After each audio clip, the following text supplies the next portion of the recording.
अभी अभी भोजपुरी के पावर स्टार पवन सिंह ने फिर से पोस्ट किया है ट्विटर पे। क्या कुछ पवन सिंह ने पोस्ट किया है, क्या लिखा है, सब कुछ आप सभी को बताने वाला हूँ इस वीडियो में।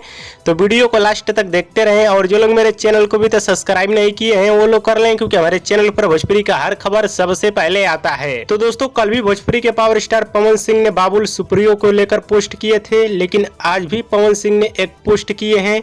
क्या कुछ लिखे हैं पोस्ट में, चलिए आप सभी को पढ़ के सुना देता हूं। पवन सिंह ने लिखा है, कलाकार और सन्यासी की कोई जाति या धर्म नहीं होता है, इनको इनकी समाज विशेषताओं के लिए सम्मान मिलता था है और मिलता रहेगा। 2019 में मैंने बाबुल सुप्रियो जी के प्रचार के लिए आसनसोल आया था, खूब मान सम्मान मिला।